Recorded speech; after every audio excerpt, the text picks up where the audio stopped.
Good morning. Good morning. My dear brothers and sisters, the first thing that the gospel reminds us is that it's okay to get angry. It's okay to get angry. It's okay to be upset.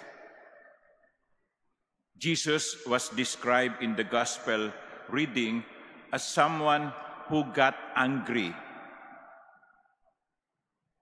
But we have to be angry for the right reason. Because sometimes we get angry for selfish reasons. We did not get what we want.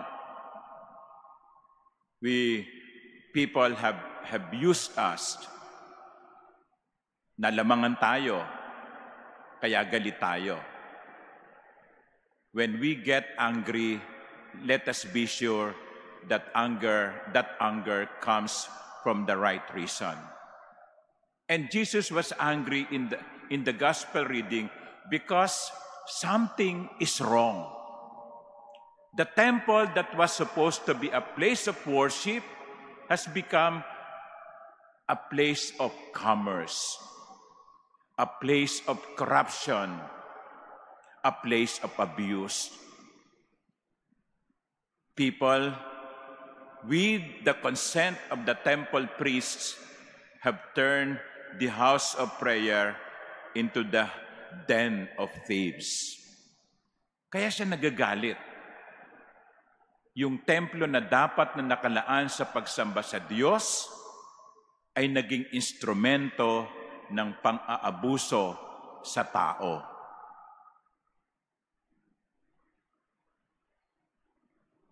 Galit siya dahil may mali.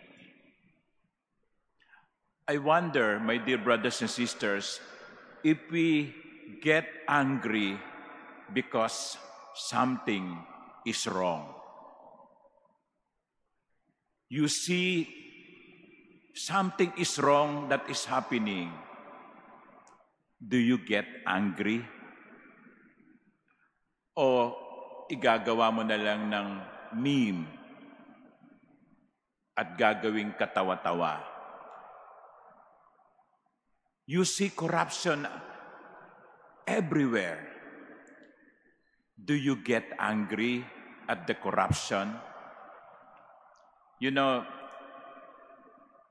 Gustavo Gutierrez, the founder of Liberation Theology, passed away a few months ago. He said something that I will try to paraphrase. He said, when you see poverty, it is not an invitation to do relief operations, but rather to question why are they poor.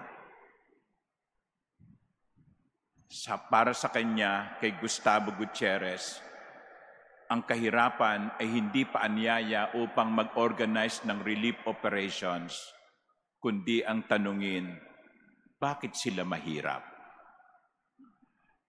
At kapag nakita mo ang dahilan, dapat kang magalit dahil may mali.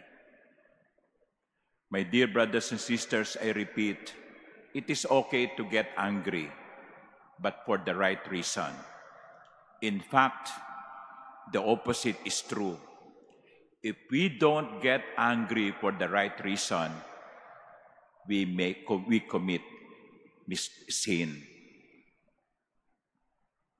Sabi nga sa Tagalog, pag hindi mo itinama ang isang mali, may hindi tama. Pag hindi mo itinama ang isang mali, may hindi tama. Amen.